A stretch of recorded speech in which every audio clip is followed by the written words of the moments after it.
si la profesora Catalina les mandó un correíto para conectarse si tienen dudas. De todas maneras por correo también pues se puede hacer, pero creo que ya estaría pues como disponible como un espacio para que se puedan conectar, preguntar, bueno, de manera pues sincrónica.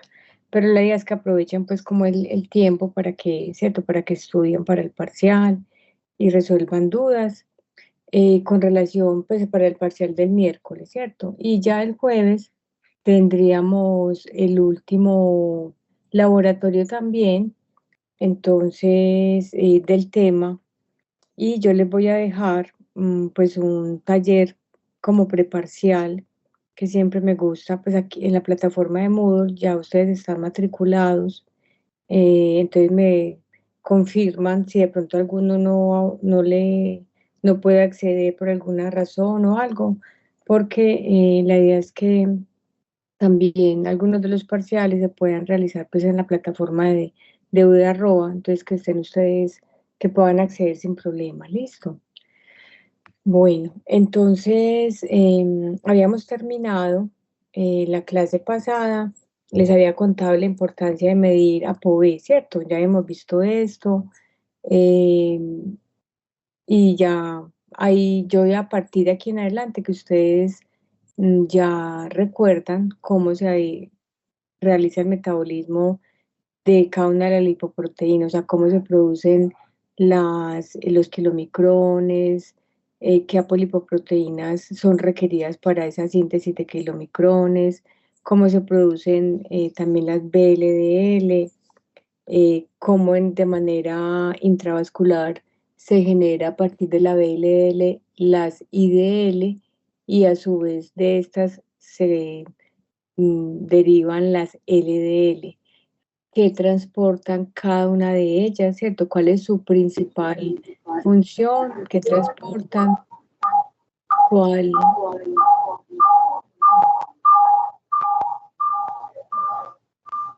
Bueno, no sé quién tenga el micrófono abierto. Bueno, ¿cuáles son las lipoproteínas más importantes para cada una de ellas, para que ellas puedan realizar su metabolismo? ¿Cómo son aclaradas de plasma?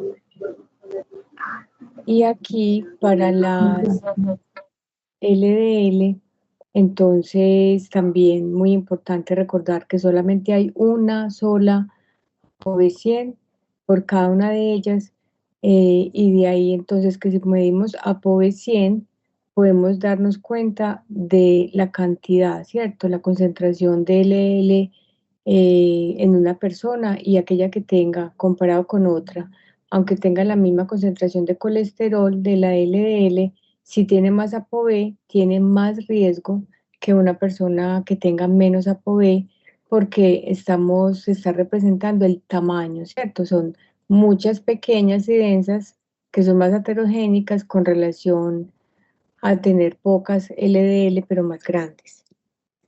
Les había mostrado también esta otra eh, pues, diapositiva donde les mostraba varios índices que simplemente lo que se hace pues es dividir la concentración de, por ejemplo, en este caso, colesterol total sobre colesterol HDL, y aquí hay unas cifras de riesgo y cuáles son las metas, ¿cierto?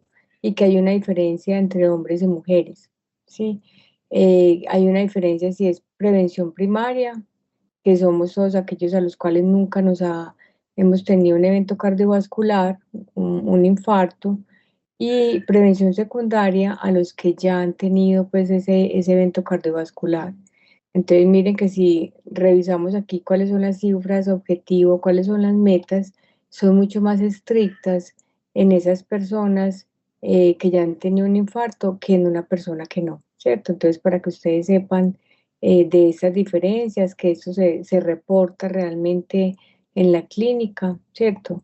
Entonces, no sé si tengan alguna duda hasta acá, porque entonces la idea es que ya vamos a empezar a hablar de las dilipidemias.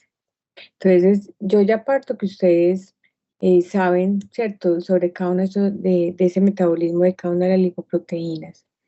Bueno, las dilipidemias entonces son, mm, estas enfermedades que cursan con alteraciones, sea tanto aumento o puede ser incluso también disminución. Para el caso de las lipoproteínas aterogénicas, va a ser importante es cuando es un aumento, ¿cierto? Cuando tenemos un exceso de las LDL, entonces se puede presentar una hipercolesterolemia. Cuando tenemos exceso de VLDL o de kilomicrones, también vamos a tener una hipertrigliceridemia. Y al contrario, con las HDL, cuando están disminuidas, también se considera una dislipidemia, solamente pues para el caso de del colesterol de la HDL. Bueno, entonces las dislipidemias se pueden clasificar de acuerdo a si son primarias o son secundarias. Entonces, ¿cuáles son las primarias? Son todas aquellas en las que está implicado alguna alteración genética, o sea, nacemos con ello.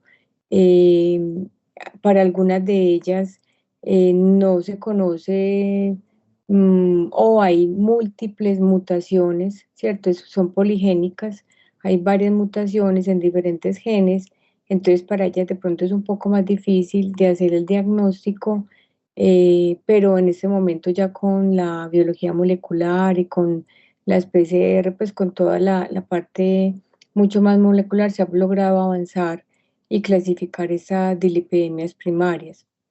De todas maneras, no es fácil, incluso hay pacientes que se sabe que tienen una lipemia primaria, pues porque son unos aumentos muy marcados, lo tienen desde muy jóvenes o incluso desde la niñez, pero a veces, incluso con lo que hay hasta ahora, no se sabe realmente cuál es la causa. O sea, eh, en una, estuve en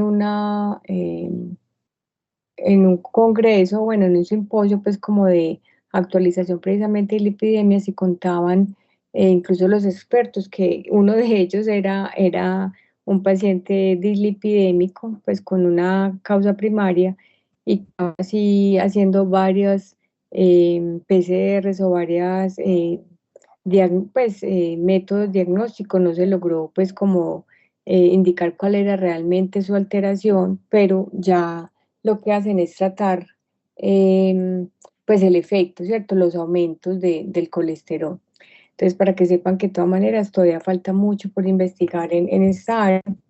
Entonces, vemos aquí, están clasificadas en hipertrigliceridemia, hipercolesterolemia, dislipidemia mixta y colesterol de la HDL bajo. Entonces, en su mayoría, las que más se conocen, pues son estas que cursan con alteraciones en las lipoproteínas aterogénicas o las que contienen pues ApoB. Y por otro lado, entonces serían esas dislipidemias asociadas a las que contienen ApoA, que sería pues la HDL, ¿cierto? Así pues es como a grandes rasgos. Dentro de la hipertrigliceridemia, entonces, ¿qué se ha reportado? Pacientes que tienen deficiencia de la lipoproteína lipasa. Entonces, si ustedes se acuerdan, cuando yo les mostraba la imagen de la LPL o lipoproteína lipasa expresada allá en la membrana, en la célula endotelial del órgano, del adipocito, del miocito, que está lista ahí para recibir entonces, para cuando se acerca esa del kilomicrón, esas VLDL, listas para qué, para hidrolizar esos triglicéridos. Entonces, si hay una deficiencia en esta enzima, pues el paciente, ¿qué va a pasar? Se va a acumular esos kilomicrones o esas VLDL y lo que ellas contienen. Entonces va a haber una hipertrigliceridemia asociada con esa deficiencia. Lo mismo que una deficiencia de ApoC2. Si sabemos que la ApoC2 activa a la LPL, entonces va a haber un efecto similar, ¿cierto? Entonces, si no hay que active la enzima, así ella esté activa o esté, pues, se esté produciendo de manera normal, entonces también va a haber una pobre hidrolización de esos triglicéridos y van a estar entonces en circulación cuando vamos a medirlo en un paciente, por ejemplo, en ayunas. Hay pues otro tipo descripciones o clasificaciones de hipertrigliceridemia, que son la hipertrigliceridemia familiar, disbeta-lipoproteinemia, hiperquilomicronemia familiar, que este cursa específicamente pues con aumento de kilomicrones, hiperlipidemia familiar combinada, o sea, son casos en los cuales enfermedades primarias que cursan con hipertrigliceridemia. No voy como a ahondar pues por el tiempo, de todas maneras les puedo mandar pues información, pero lo que me interesa aquí sobre todo es que ustedes entiendan, conociendo ya la función de cada apolipoproteína, cuál sería el efecto final en el perfil lipídico de esa persona, ¿cierto? Eh, en el caso de alteraciones en la ApoB100, en el receptor de la LDL, por ejemplo, entonces, ¿qué va a generarse? Como no va a haber un reconocimiento apropiado de esas LDL que dependen exclusivamente de la ApoB100 para ser reconocido, o si hay un defecto en ese receptor que la reconoce, ellas van a permanecer mucho tiempo en circulación y como son las que principalmente transportan colesterol, entonces se va a desarrollar una hipercolesterolemia. Eso es lo que vamos a observar en sangre, pues en el suero de un paciente que tiene un defecto, ¿cierto? A nivel molecular en estas apolipoproteínas o en el gen, por ejemplo, para el receptor de LDL.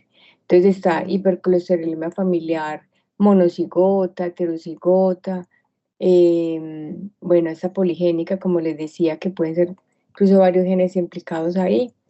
La dislipidemia mixta, en este caso están tanto los triglicéridos elevados como el colesterol. Entonces, en estos casos, esos pacientes van a tener, dependiendo pues del defecto también, pues ambos muy aumentado, ambas fracciones del perfil lipídico o de pronto uno más que otro, ¿cierto? Pero entonces como ambos están aumentados, entonces por eso se le llama pues dislipidemia mixta. En cuanto a la HDL, cuando hay mutaciones en la ApoA1, ¿cierto? ApoA1, recordemos que es fundamental la ApoA1 para poder que se sintetice o cuando ella se libera a circulación para que cumpla su función. Entonces, si está defectuosa la ApoA1, no va a poder ser reconocida por los receptores. Recuerden que hay un receptor también que es ABCA1, ABCG1, G5, esos receptores. Entonces, si hay un defecto en la POA1, que es la polipoproteína, si hay un defecto en el receptor, si hay un defecto en la enzima que va a esterificar el colesterol que está recibiendo la HDL, entonces cualquiera de esas alteraciones va a cursar con una HDL que no es funcional, ¿cierto? Que no es funcional. Entonces, ahí es donde hablamos de ese paciente que tiene todos, hay pacientes así, que tiene, por ejemplo, colesterol normal, triglicéridos normales, y lo único que tienen bajos es el HDL, ¿cierto?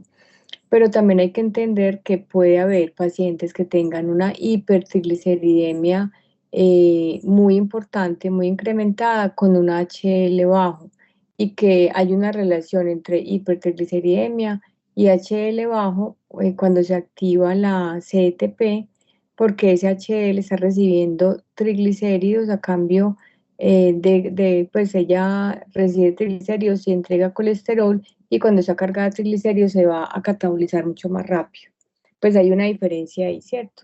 Pero en este caso les estoy hablando de esas mutaciones. No sé si está claro hasta acá, me han entendido con esas dislipidemias primarias. Sí, profe. Sí. Bueno, entonces eso con relación a las primarias. Ustedes pueden encontrar pues esto, cada una de ellas muy bien pues documentada en un libro de medicina interna si quieren ahondar. Si de pronto algún paciente de ustedes pueda tener alguna de ellas, también vamos a tener pues como, ¿cierto? Como asesorías y todo eso, entonces para que ustedes sepan, listo. Si nos da tiempo, podemos pues como pues, revisar también las más importantes. Vamos a pasar ahora a las dislipidemias secundarias. Esas dislipidemias secundarias para mí son de las más importantes. ¿Por qué? Porque esto nos puede suceder a cualquiera de nosotros. De hecho, puede que tengamos algún polimorfismo, algo genético, alguna alteración, pero por nuestro estilo de vida podemos incluso eh, llevar a que se desarrolle mucho más rápido la dislipidemia primaria, o incluso hay pacientes que son tan juiciosos con ese estilo de vida que así tengan un defecto genético, tienen tan controlado o tan organizado su estilo de vida, pues tan saludablemente hablando, que no se desarrolla de una manera eh, o se desarrolla de una manera más tardía, por ejemplo, ¿cierto? O lo mantiene muy controlado. Entonces, la parte, pues el estilo de vida tiene muchísimo que ver con el desarrollo de estas dislipidemias también. También pueden haber pacientes que, pues, no sé si de pronto es el caso de alguno de ustedes o de sus propios pacientes, pues, que pueden decir son súper juiciosos, se alimentan muy bien, hacen mucho ejercicio y no, y tienen el colesterol súper elevado o los triglicéridos elevados, entonces ahí ya uno piensa en algo primario, ¿cierto? Entonces, y hay que mirar si es heterocigoto, generalmente se desarrolla, puede ser más tardíamente, pero si es de una herencia homocigota, se va a desarrollar incluso desde la primera década de vida. Veamos entonces algunas causas de esas dislipidemias secundarias. Entonces, dentro de las primeras y más importantes es una diabetes mellitus tipo 2. El tema de diabetes de páncreas endocrino, páncreas exocrino, yo les voy a estar hablando de algunos tópicos que van a estar viendo a más profundidad o con más profundidad en la siguiente unidad con el profesor Andrés. Entonces, todo lo que tiene que ver con diabetes lo van a entender mucho mejor, pero un paciente diabético es un paciente que, incluso ahorita más adelante les voy a ir explicando también de eso, eh, es un paciente que va a tener tanto alteraciones en el metabolismo de la glucosa como alteraciones en el metabolismo de los lípidos. Y eso está muy ligado cuando es una dislipidemia secundaria, cuando es una diabetes mellitus tipo 2, porque hay una que es tipo 1 que se refiere más a un defecto primario, entonces hay una diferencia ahí grande. Entonces a esta diabetes me refiero sobre todo a diabetes mellitus tipo 2. El hipotiroidismo también cursa o también está asociado a una dislipidemia secundaria, enfermedad renal crónica, porque cuando hay una pérdida en el riñón no debe dejar pasar, eso también lo van a entender más cuando estén viendo la parte renal hacia el final del semestre. Entonces, cuando hay una enfermedad renal crónica, hay una pérdida, puede haber una pérdida masiva de proteínas. Dentro de esas proteínas están las apolipoproteínas, o sea, se pierden lípidos, se pierden sales lipoproteínas por ahí, entonces el hígado, para tratar de compensar esa pérdida masiva de proteínas, de esas lipoproteínas por el riñón, empieza a producir también de una manera masiva y se presenta una dislipidemia como en respuesta a esa pérdida. Una dieta rica en carbohidratos, entonces sobre todo carbohidratos simples, cuando consumimos demasiados postres, dulces, cuando, si en el, o sea, está bien de vez en cuando, pero si en el día a día esto es lo que más consumimos, va a ser muy fácil que tengamos una lipidemia secundaria. La obesidad también, enseguida les voy a contar la obesidad, cómo desarrolla, cómo es la causa, digámoslo así, subyacente de una diabetes y de una dislipidemia secundaria.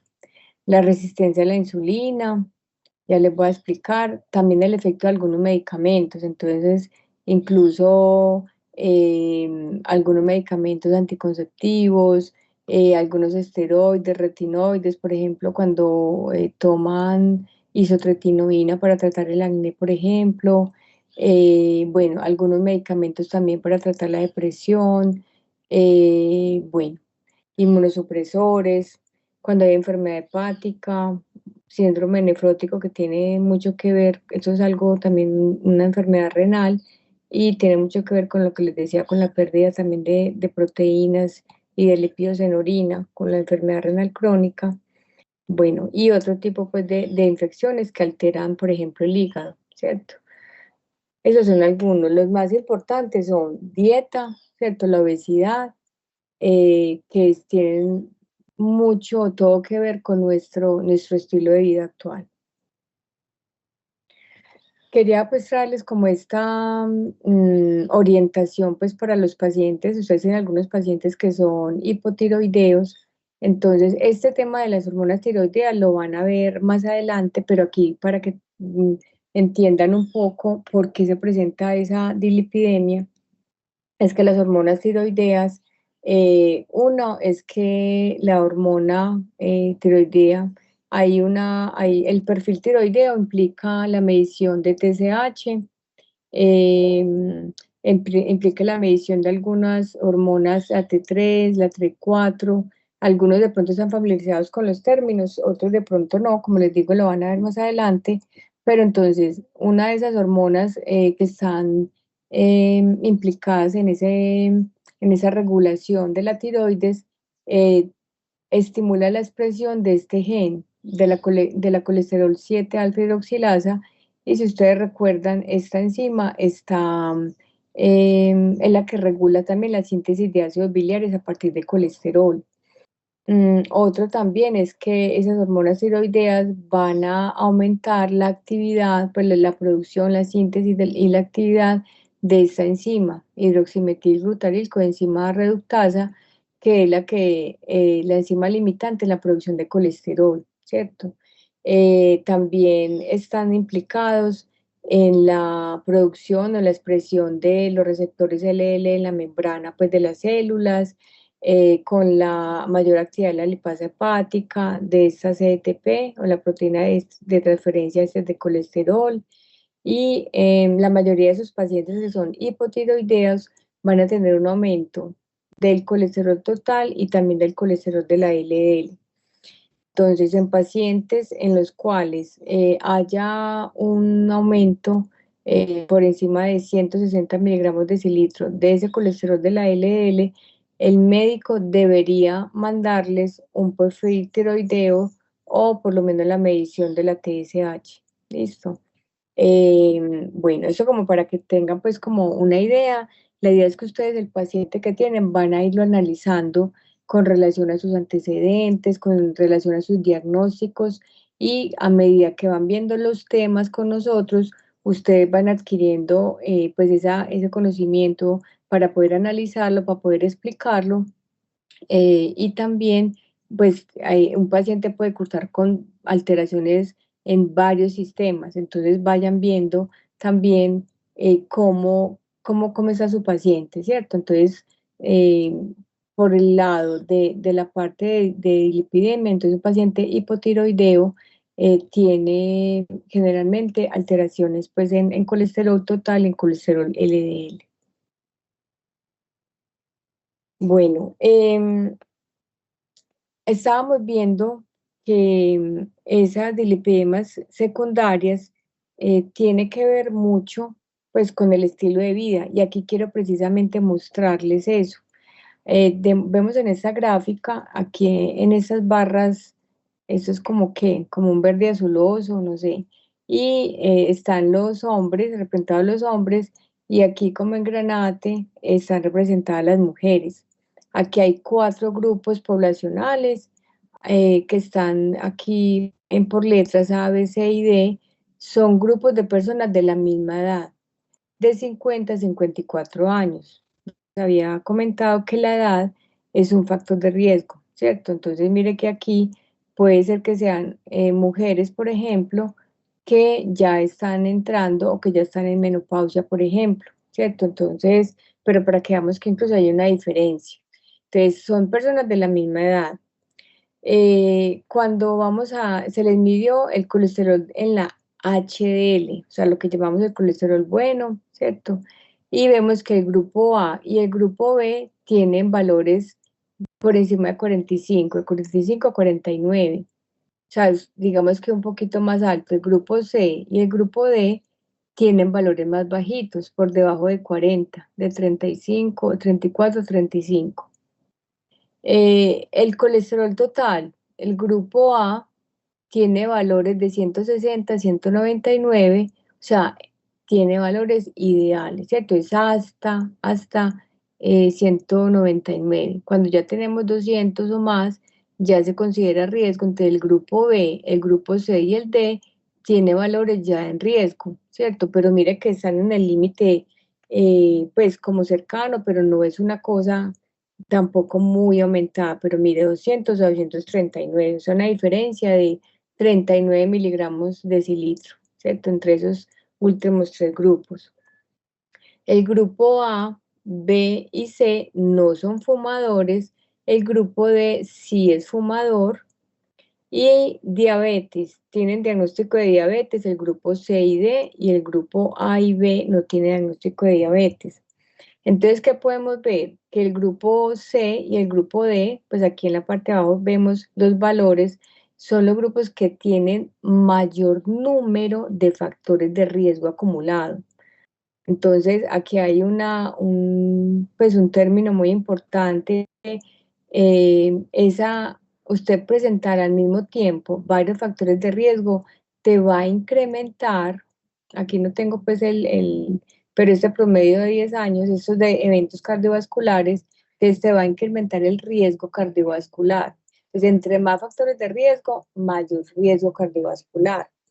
Entonces, de ahí es que se ha generado pues como esa interés de revisar varios o todos esos factores de riesgo en una persona porque va a ser alguien que va a requerir intervenciones, va a requerir incluso medicamentos, va a tener más complicaciones y también a futuro pues va a tener un evento cardiovascular mucho más rápido que una persona que tenga un solo factor de riesgo, por ejemplo, ¿cierto?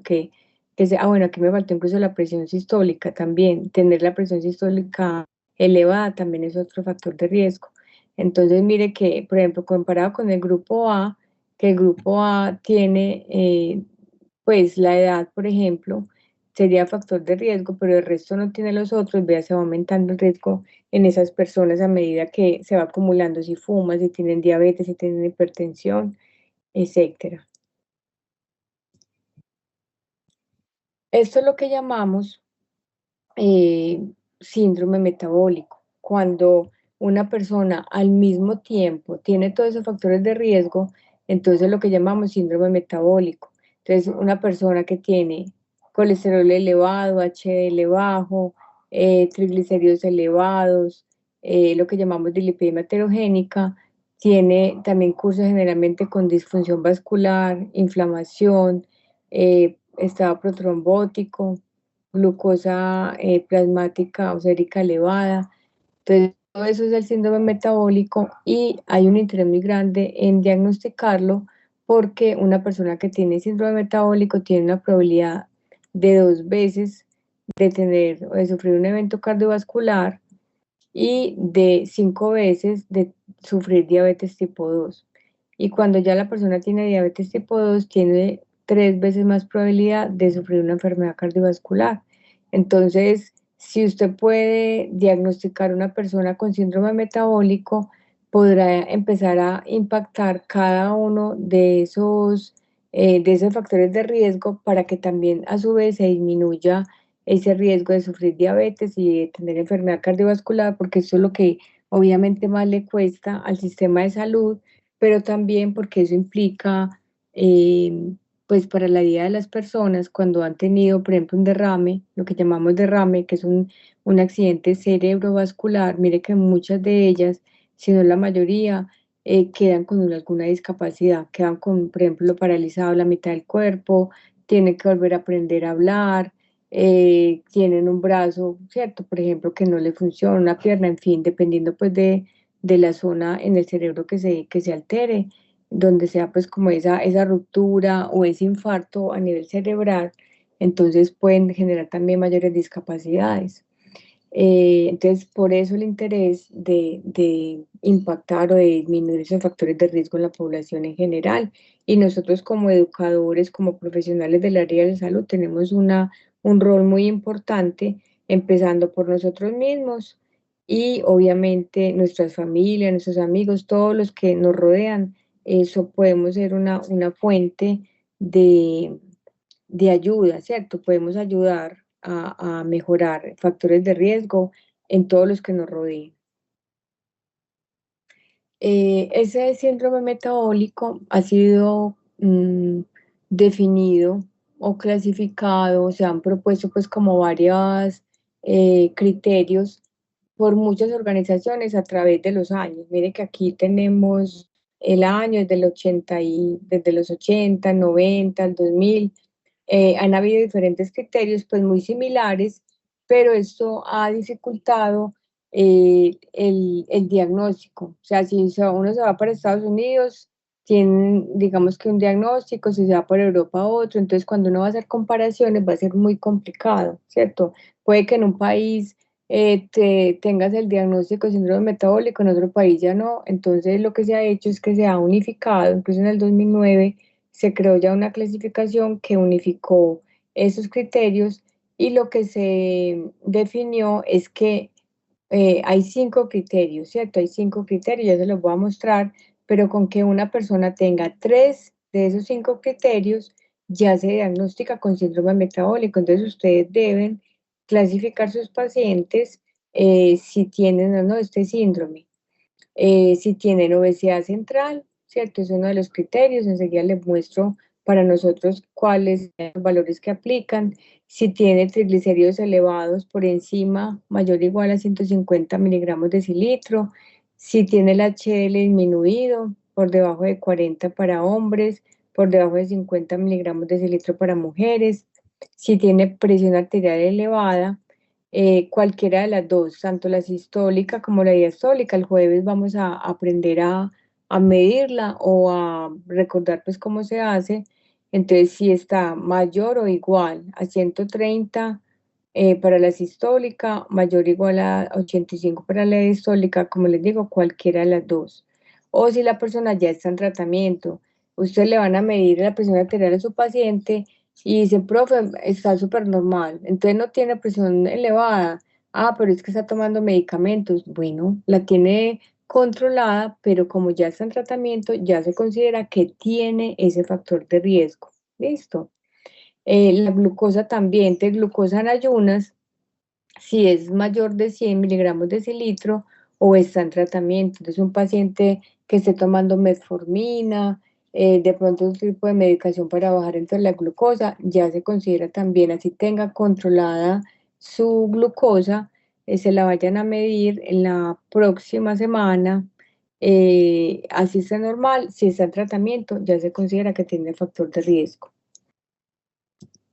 Bueno, entonces ahora centrémonos para nosotros, ¿cierto? Para Colombia. Entonces, el consenso de dislipidemias en el adulto en Colombia, que se publicó a finales del 2024, definió como obesidad central valores del perímetro abdominal, porque se mide es el perímetro abdominal que les voy a enseñar, entonces él puede también a medirlo, en mayores de 94 y en mujeres mayores de 90. Comparado, por ejemplo, con estos datos, que son datos de población caucásica en Estados Unidos, mire que son valores mucho más altos, porque ellos son de una raza mucho más grande que nosotros, entonces los criterios cambian, la obesidad central cambia de acuerdo pues como a la zona. Entonces recordemos, ya lo vamos a valorar de manera completa el jueves. Entonces el jueves vamos a medir perímetro abdominal para definir si una persona, si su paciente, ustedes van a aprender a hacerlo, o si ustedes tienen obesidad central, ya midieron los triglicéridos, midieron la HDL también del paciente, van a medir la glucosa, ¿cierto? Van a medir la glucosa también en ayunas y la presión arterial. También entonces la vamos a aprender a medir para que ustedes lo hagan con su paciente y ustedes van a definir entonces si ustedes también, si tienen esos datos, también pudieran definir si tienen o no síndrome metabólico. recordemos 3 de esos 5. Hay una prevalencia muy alta del síndrome metabólico, pues en diferentes países es alrededor entre el 30 y el 40%. En Colombia no tenemos estudios poblacionales, pero algunos estudios que se han realizado, incluso aquí en Medellín, reportaron una prevalencia del 40%. Esto pues es muy preocupante y casi que si uno busca datos de obesidad en Colombia, casi que, pues de sobrepeso, obesidad, casi que el 50%, cercano al 50% de los colombianos tiene sobrepeso, obesidad. Y eso pues está muy asociado con el sedentarismo, está muy asociado con nuestros estilos de vida, con nuestro consumo de comidas rápidas. Esta imagen, pues yo soy una ignorante pues en cuestiones de arte, aquí los traigo pues como a colación, pues porque es una imagen, yo entiendo que es de volumen, ¿cierto? No es de obesidad, pero para elementos, pues de forma práctica, esto podría representar una familia pues típica, ¿cierto? Típica colombiana. No sé si reconocen este cuadro. ¿Quién es el autor de este cuadro o de esta imagen? Profe, sería Botero. Sí, es Botero, entonces para que también vayamos reconociendo a nuestros artistas. Entonces, uno realmente, em, cuando ya sale a la calle, usted casi que puede encontrar la pareja con el hijo, la hija. Ya en este momento casi que las parejas tienen un solo hijo, por ejemplo, y usted ve los tres así, obesitos, ¿cierto? Entonces uno, uy, está como ya pensando, bueno, ¿qué es lo que nos espera a futuro? A ustedes también del área de la salud van a estar recibiendo de una manera, pues, pacientes como estos que van a tener diabetes, van a tener dislipidemia, que esto va a ser lo más común y que desde ya, pues, tenemos una prevalencia muy alta precisamente de síndrome metabólico y precisamente en personas que tienen obesidad, obesidad central, que la obesidad es una de las causas, pues, la causa subyacente de todo este síndrome.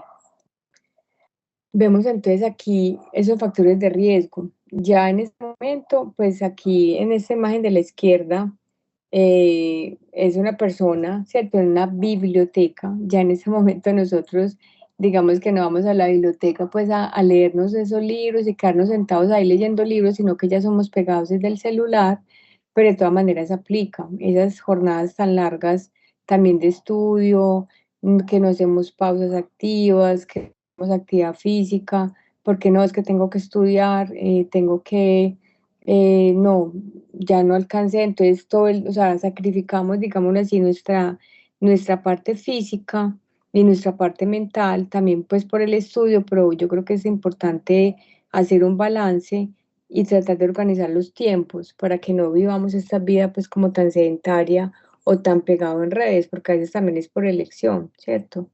Y lo otro es también eh, la, la alimentación y sobre todo las porciones, ¿cierto? Sobre todo las porciones. Uno podría comer, digamos que de todo, un poco, pero y deberíamos comer como al 80% de la capacidad de nuestro estómago, pero a veces comemos así como a reventar, que nos toca quitarnos el botón del pantalón prácticamente.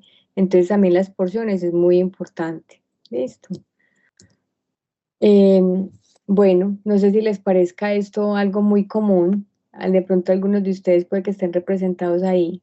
Largas jornadas frente al computador, em, que prácticamente somos con la comida, si estamos en casa o si estamos en la universidad, por ejemplo, con el computador, somos desayunando o almorzando, lo que sea que nos comamos a la carrera, con mucho estrés y no, ni siquiera estamos viendo que estamos comiendo, o sea, el cerebro no está consciente ni siquiera que estamos alimentándonos, sino que es como por meter ahí no más ya a la carrera para ir al examen o para ir a la clase.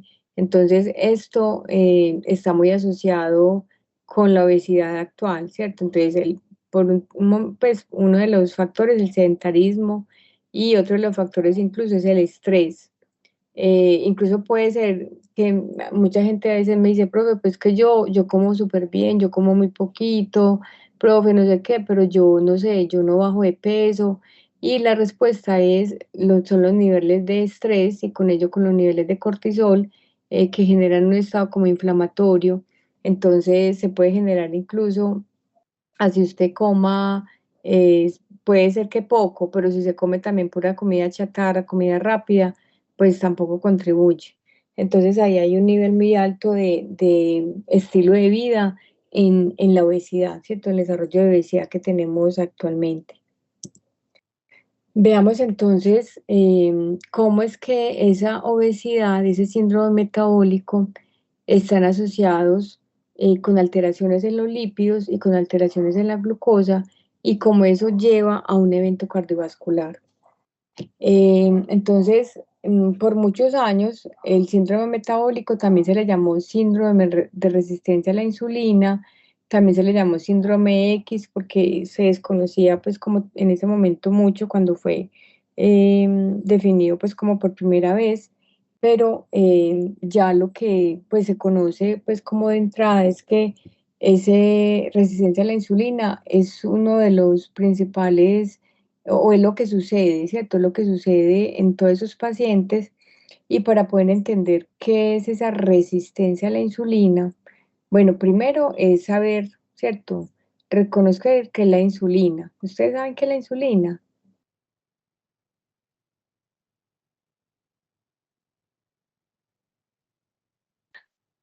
Profe, es una hormona que ayuda a regular los niveles de glucosa en sangre, Muy bien. ¿Y dónde se produce? en el páncreas. En el páncreas, muy bien. El páncreas tiene diferentes tipos de células, ¿cierto? Eso, todos esos detalles los van a ver en la siguiente unidad. Ustedes saben que, pues, por razones, otras razones, yo adelanté esta unidad, pero no importa porque igual ustedes ya han visto esto en morfofisiología, han visto, o sea, cuando ustedes llegan a química, ya ustedes deben haber visto cuáles son las funciones normales, ¿cierto? De los principales órganos, pues por ejemplo, desde el hígado, el páncreas, en el estómago, ¿cierto? Incluso en el cerebro. Entonces, esta parte yo ya asumo, ¿cierto? Que ustedes la saben y que vamos es como a confirmar, como a partir de ahí, a entender otras cosas patológicas, o sea, ya que sucede en la enfermedad. Entonces es muy importante recordar, ¿cierto?, que esa insulina se produce en páncreas y que cuáles son las acciones. Entonces ya me dijo por aquí la compañerita, regular, ¿cierto?, el metabolismo de la glucosa. ¿Será que solamente tiene esa acción o qué otras funciones recuerdan de la insulina?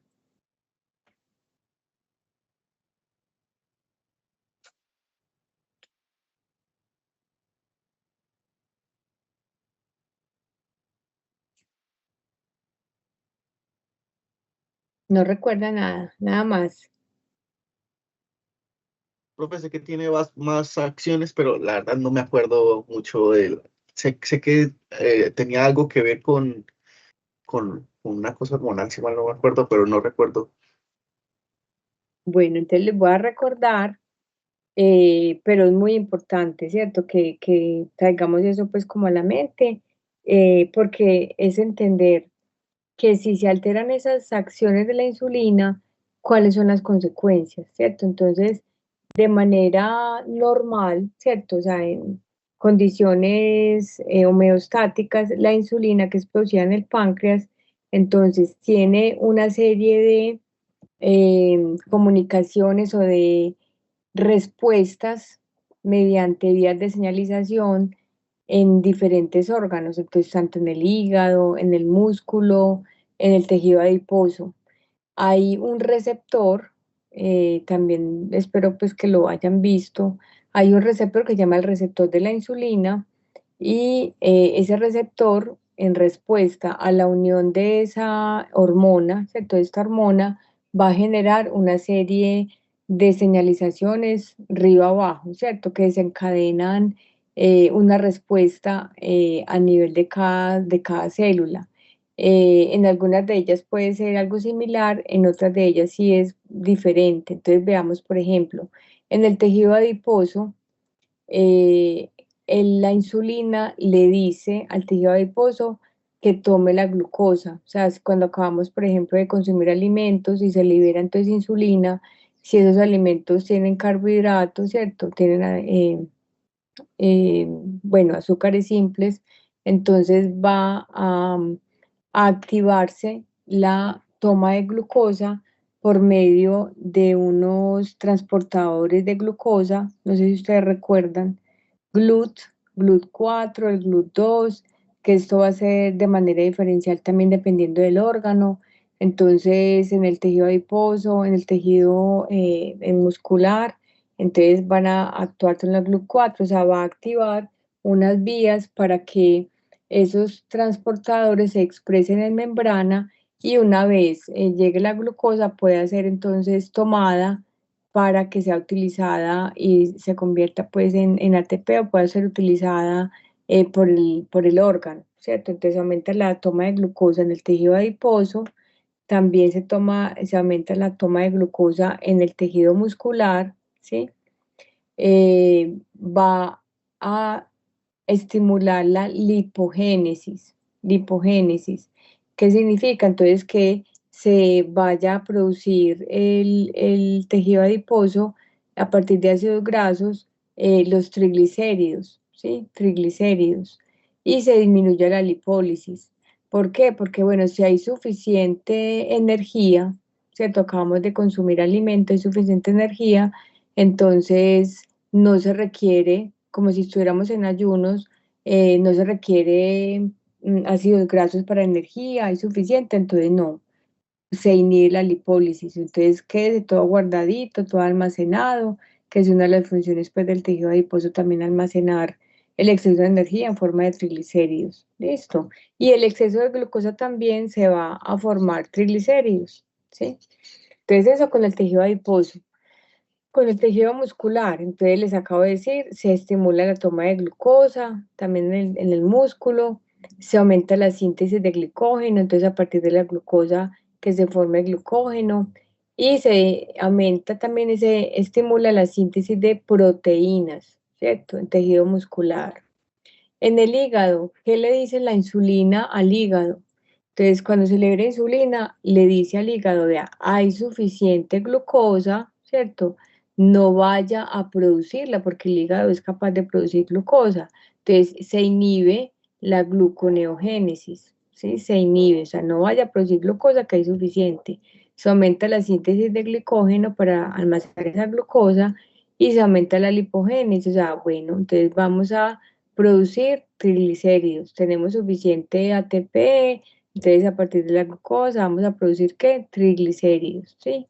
Entonces eso es lo que de manera básica, tiene otro montón de funciones, pero de manera básica lo que vamos pues como a tocar, ¿listo? Entonces mire, esas son las acciones en homeostasis de la insulina. Si se pierden esas acciones, ahí es donde hay problema. Entonces, si se pierde, ya va a ser todo lo contrario. Entonces, eso tenemos que tenerlo muy presente. Entonces, primero, recordemos, toma de glucosa, se aumenta la lipogénesis, se inhibe la lipólisis, ¿sí? No vaya a producir más glucosa al hígado, ¿sí? Entonces, si hay resistencia a la insulina, eso no se va a realizar. Vamos a ver entonces cómo se da. Entonces, aquí para verlos, no sé si ya ustedes lo recuerdan sobre el receptor de la insulina. El receptor de la insulina tiene una subunidad alfa, que es esta que vemos aquí representada como en rojo, o bueno, sí como en rojizo, y en verde la subunidad beta. La subunidad beta tiene el sitio catalítico, tiene un sitio de activación que está compuesto por varias aminoácidos, pues por varias tirosinas. Y lo que sucede es, una vez la insulina, que está aquí representada por este rombito rojo, se une al receptor, ¿qué sucede? Esa unión de la insulina provoca una dimerización de ese receptor y se activa ese dominio que se le llama tirosina quinasa y se da una autofosforilación. Entonces se autofosforilan esa unidad beta del receptor y de esa manera se generan una serie de reacciones o de cascada de señalización río abajo para que pueda ser activo ese receptor. Cuando hay una resistencia a la insulina, ¿qué sucede? Que no hay activación en esas tirosinas, no se fosforilan las tirosinas, sino que se fosforilan otro tipo de residuos que son residuos de serina, no de tirosina. Entonces no se puede generar toda la respuesta arriba abajo. Ya lo vamos a ver más en detalle.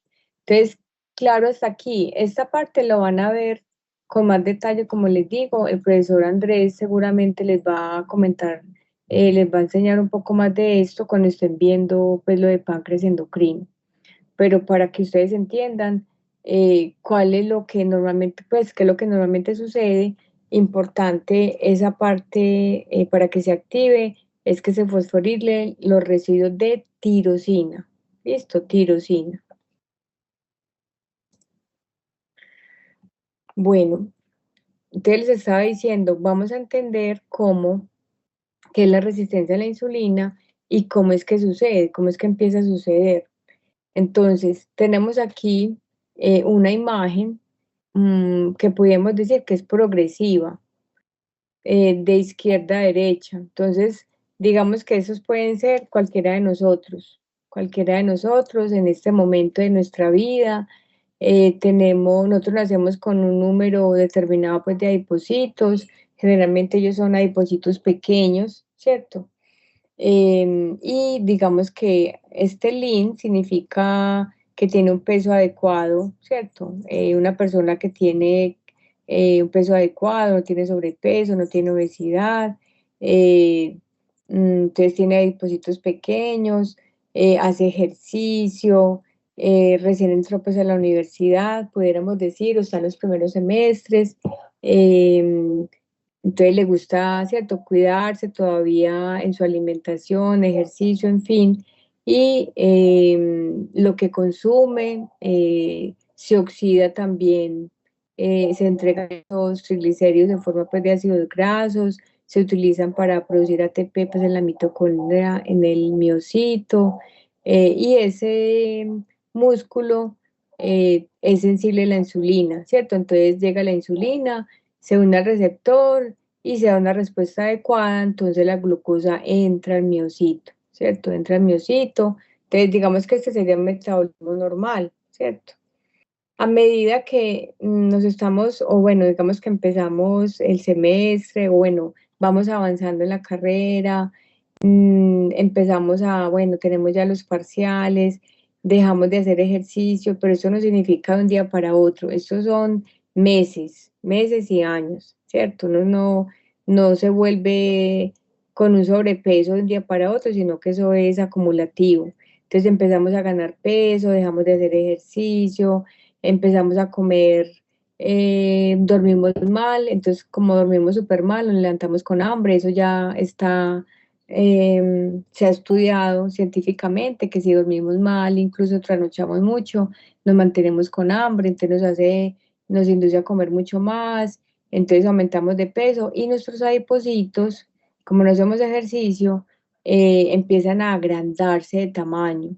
Entonces, ¿qué significa que se están agrandando de tamaño? Es porque se está almacenando ese exceso en la alimentación. Estamos comiendo mucha comida chatarra, dejamos de hacer ejercicio, entonces no estamos utilizando realmente esos ácidos grasos, sino que realmente los estamos convirtiendo pues en triglicéridos y empezamos a acumular ese exceso en los adipocitos. Aquí como los adipocitos todavía son sensibles a la insulina, todavía responden, todavía la lipólisis está inhibida, todavía toman glucosa. Entonces aquí también el impacto a nivel muscular todavía no se nota y ese músculo es sensible también a la insulina, ¿sí? Entonces sigue tomando insulina, perdón, tomando glucosa en respuesta a la insulina.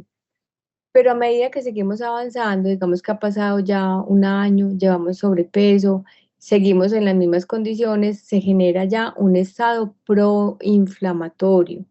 Esto puede ser algo que le esté pasando o le haya pasado a sus pacientes. Entonces ya están en un estado proinflamatorio. Esos adipocitos empiezan a producir esas señales proinflamatorias de alarma. Dicen, no, no más, no soy capaz, estoy agotado, no puedo almacenar más triglicéridos, no puedo, incluso se genera un cambio conformacional en los adipocitos y ese exceso de triglicéridos está desplazando incluso las organelas y va a generar también hipoxia, daño, en fin. En todo caso, esos adipocitos empiezan a producir una proteína que se llama proteína quimioatrayente de monocitos, ¿sí? O NCP1, eso está pues en inglés. Entonces, esta proteína es una señal proinflamatoria que ¿qué va a hacer? ¿Cómo se llama? Proteína quimioatrayente de monocitos empieza a decirle a los monocitos que están en sangre a que ingresen al tejido, normalmente algo de macrófagos residentes en el tejido, en todos los tejidos, pero entonces aquí va a entonces los mismos adipocitos a liberar esa señal para que ingresen monocitos, ¿cierto?, al tejido y empiecen a ayudar en ese estado proinflamatorio.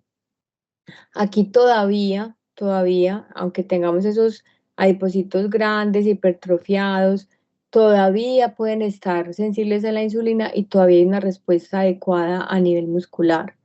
Pero si seguimos con todo este proceso inflamatorio, ya se genera una infiltración de esos macrófagos, ¿cierto? De monocitos se convierten en macrófagos y ya tanto los adipocitos como los macrófagos de esos monocitos que ingresaron y se convirtieron en macrófagos empiezan a producir más señales proinflamatorias y es lo que se llama ya un estado inflamatorio crónico de bajo grado. Mire que esto es algo, como les decía, de meses, de años. Esto no es algo agudo como cuando tenemos una gripa o una infección aguda. No, esto es algo crónico. Se llama inflamación crónica bajo grado. En este caso ya se produce no solamente en CP1, sino que se produce el factor de necrosis tumoral alfa, se produce interleuquina 6 y ese factor de necrosis tumoral alfa, ¿qué va a hacer? Va a generar resistencia a la insulina en el adipocito, de manera inicial, ¿cierto? Y si ese adipocito es resistente a la insulina, ¿qué va a pasar? Entonces la lipólisis no va a estar inhibida, entonces va a empezar a liberarse ácidos grasos a circulación, ¿cierto? Por un lado, y también por otro lado, todos esos citoquinas proinflamatorias pueden salir a circulación sistémica, y eso va a generar también resistencia a la insulina en los otros órganos. ¿En quiénes? En el tejido muscular, en el hígado. Entonces, esos ácidos grasos que se están liberando van a ir a acumularse de manera ectópica. Ectópica significa pues fuera de lugar, ¿cierto? Donde debería estar, que son todos esos punticos que vemos aquí como amarillitos, empiezan a acumularse todos esos lípidos de manera ectópica en el músculo. Entonces tenemos unos músculos cargados de lípidos, tenemos también en el hígado un hígado graso y allá entonces ellos mismos, ¿cierto? Esta acumulación de lípidos y los mismas citoquinas proinflamatorias, por ejemplo el TNF-alfa, ya se ha demostrado que generan una resistencia a la insulina o un bloqueo en la respuesta de esa insulina en todas las vías de señalización. Y una de ellas va a ser que no se van a expresar entonces en la membrana los transportadores de glucosa, el GLUT4. Entonces esa glucosa no va a ser internalizada, no va a ingresar a las células, sino que se va a mantener en circulación. ¿Sí? ¿Sí me han entendido hasta acá? Cómo la obesidad, o sea, cómo una persona, por su estilo de vida, por su sobrepeso, obesidad, puede llegar a tener todas esas alteraciones. Hasta ahí está claro. Sí, profe. Sí, profe. ¿Les parece interesante o no?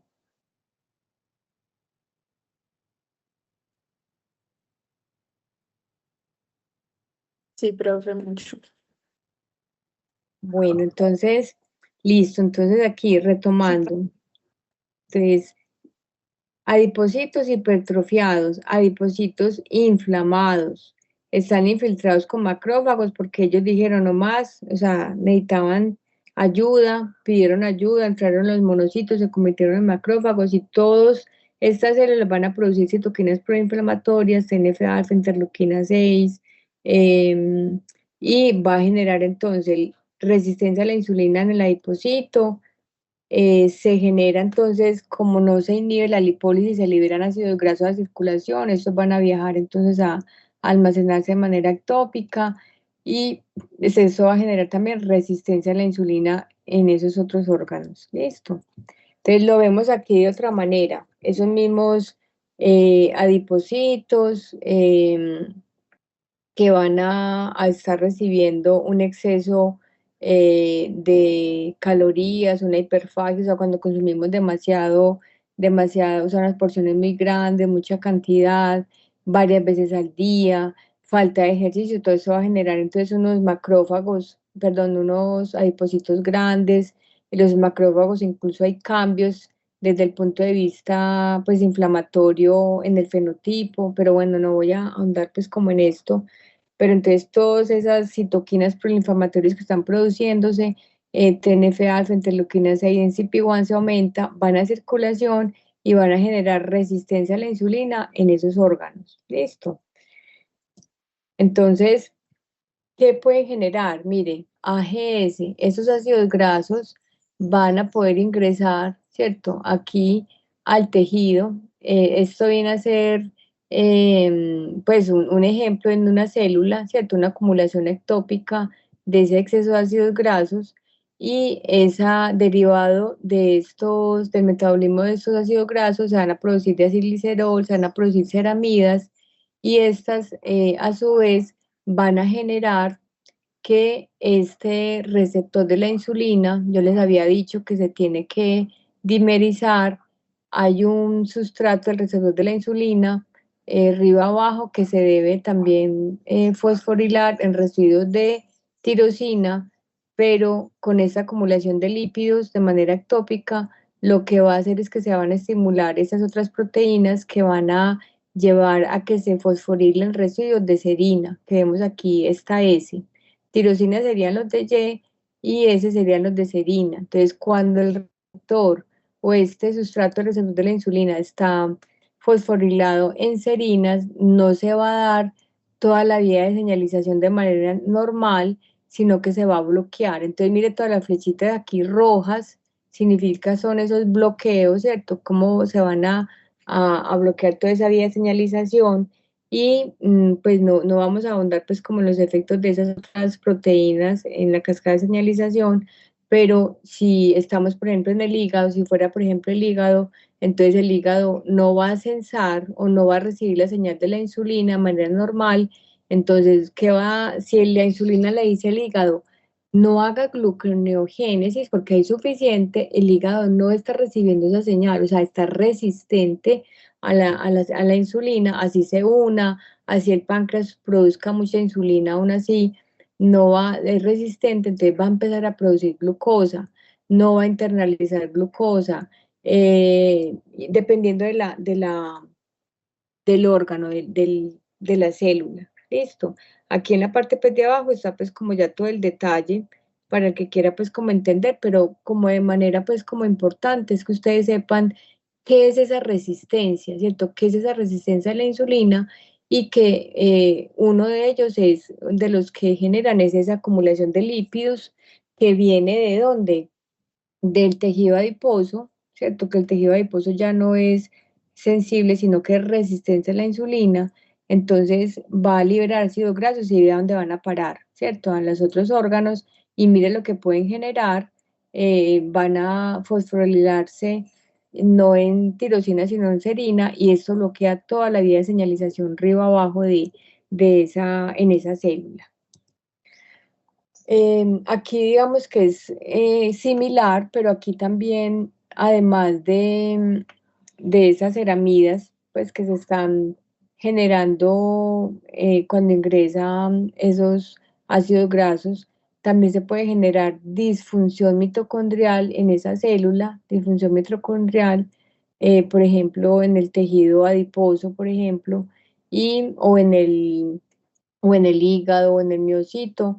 Hay una disminución de la oxidación de lípidos, por ejemplo, si es en el miocito, esa acumulación de lípidos entonces va a llevar a que se produzca diacilglicerol, se estimule esta proteína que es la PKC, bueno, y se genere fosforilaciones en residuos de serina, ¿cierto? Aquí es como algo similar a lo que les acabo de mostrar, las ceramidas también, pero por otro lado hay otros efectos que es que se aumenta el estrés oxidativo, se generan especies reactivas del oxígeno y con eso entonces se activan una serie de sinasas de serina treonina que finalmente van a ¿qué? A fosforilar residuos de serina. O sea, esta parte fundamental, lo que más se ha reportado es esa fosforilación de residuos de serina en ese sustrato del receptor de la insulina y se bloquea toda la señalización hacia todo lo que regula pues, la insulina en diferentes órganos. Listo. Entonces, estas son esa manera en que finalmente cada de esos órganos no están respondiendo al efecto de la insulina. Así haya mucho, incluso dentro de las primeras fases, en un paciente, por ejemplo, en prediabetes, es esa producción aumentada incluso de insulina por el páncreas, pero que no es suficiente. Veamos aquí, por ejemplo, entonces, ¿qué tenemos acá? El adipocito, los adipocitos que se vuelven ya disfuncionales, tienen estrés oxidativo, la lipólisis pues está activada más bien porque no responden a la insulina. Entonces recuerden todas esas citoquinas proinflamatorias que se producen y van a circulación y ellas incluso, además de las ceramidas y la acumulación ectópica pues, de esos lípidos, incluso se ha demostrado que el TNF-alfa bloquea la vía de señalización de la insulina en esos órganos y si hay resistencia a la insulina, por ejemplo, en el hígado, ¿qué va a hacer? Se va a aumentar la producción de glucosa porque no está sensando, no está recibiendo la señal como es, sino que es resistente, entonces el hígado empieza a producir glucosa, ¿sí? En el músculo. Entonces, como es resistente también, ya no está tomando o internalizando la glucosa, entonces esa glucosa va a estar mucho tiempo en circulación porque se disminuye su toma por el tejido, entonces esto va a aumentar la glucosa en sangre y es lo que llamamos la intolerancia a la glucosa o son estados ya de prediabetes. Entonces no sé si de pronto alguno de ustedes o alguno de sus pacientes puede estar en ese estadio. Las células beta, que son las que producen la insulina, van a estar en una sobreproducción de insulina, pero no va a ser suficiente porque esos órganos son resistentes a esa acción. Y también en los ácidos grasos libres, FFA, es Free Fatty Acid, también puede llegar al páncreas. Y en el páncreas también entonces generar una disfunción de esas células que se van a agotar y puede generarse también apoptosis en esas células, con lo que se va a disminuir la secreción de la insulina. O sea, puede haber en una primera fase una hipersecreción de la insulina, después se agota la célula, se disminuye la secreción de insulina y es cuando ya el paciente se vuelve diabético, ¿sí? Entonces son esos pacientes que son diabéticos, que tienen que inyectarse insulina y uno dice, pero ¿por qué se inyecta insulina si uno debería, cierto? Uno produce, pero son esos casos cuando ya es muy avanzado, ya han pasado años, ¿cierto? En esos estadios y ya el páncreas ya no es capaz de producir la insulina, se ha agotado y ya se genera la diabetes pues franca con pacientes que tienen que inyectarse. No sé si alguno de ustedes tenga algún familiar o algún paciente en ese estadio ya. Entonces, que ustedes entiendan qué fue lo que pasó antes para que ese paciente desarrollara la diabetes. Entonces, mire que esto, si es una dislipidemia secundaria, ¿cierto? Miren cómo un paciente que es obeso, o que ha tenido, sí, que ha tenido una obesidad por varios años puede desarrollar esta diabetes.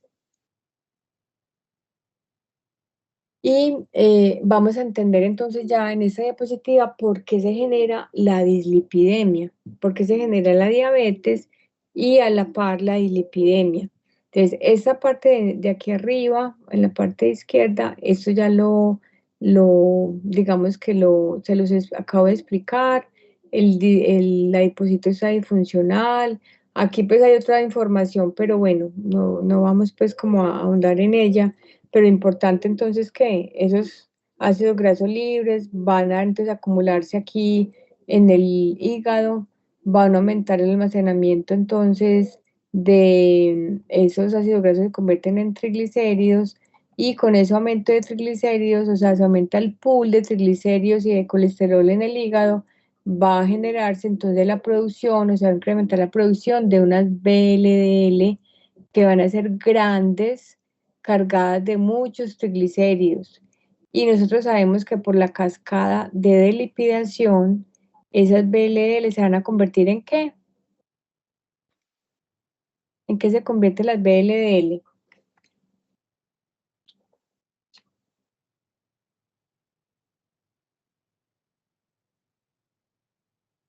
Muchachos, chicas, En LDL.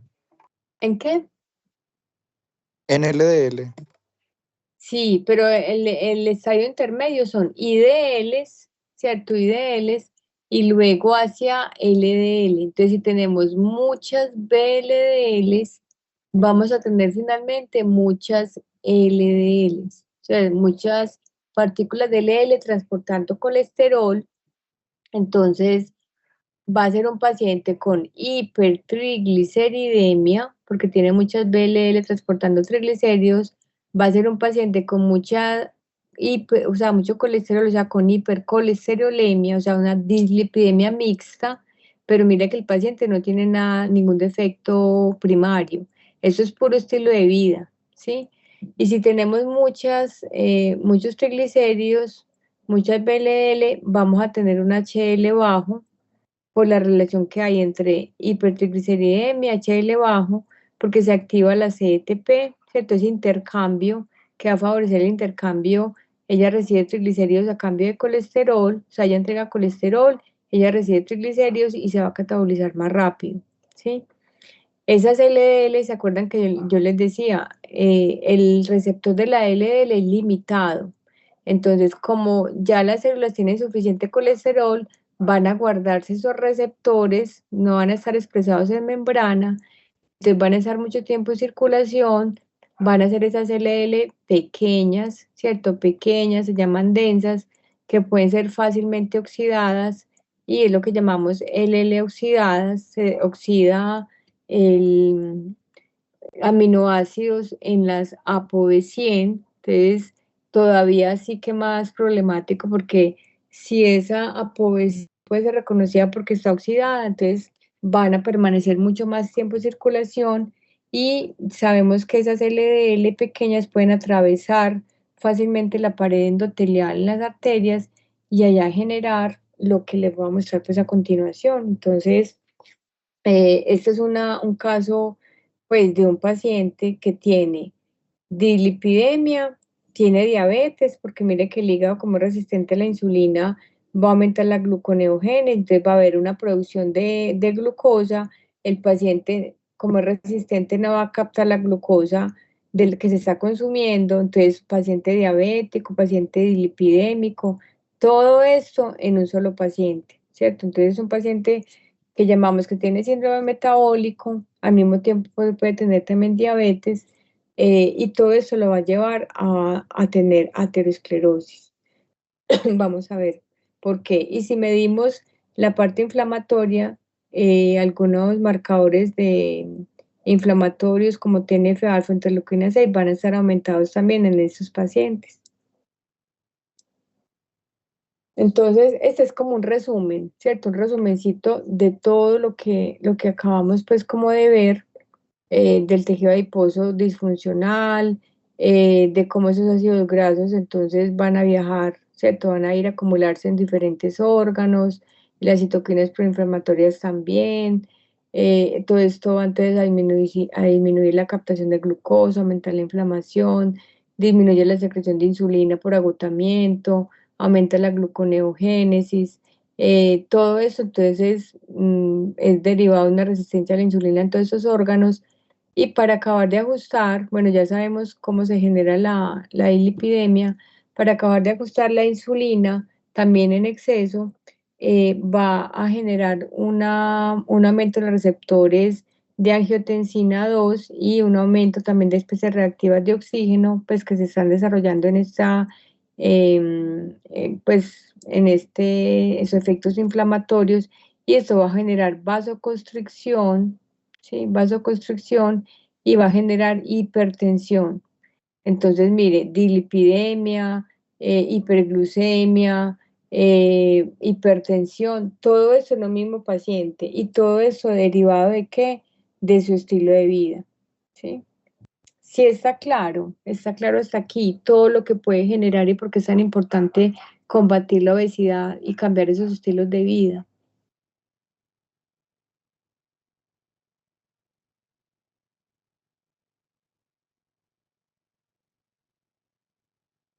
Muchachos, sí Sí, están profe. entendiendo, ¿sí? Sí, profe. Bueno, entonces vamos a ver, ahí les decía, todo esto va a desembocar en un evento cardiovascular, pero vamos a entender qué es esto del evento cardiovascular, o sea, qué es esto de la aterosclerosis, ¿cierto? Que es la causa, pues, del evento cardiovascular. Me dicen, por favor, si sí se escucha, vamos a... Si no se escucha, me dice.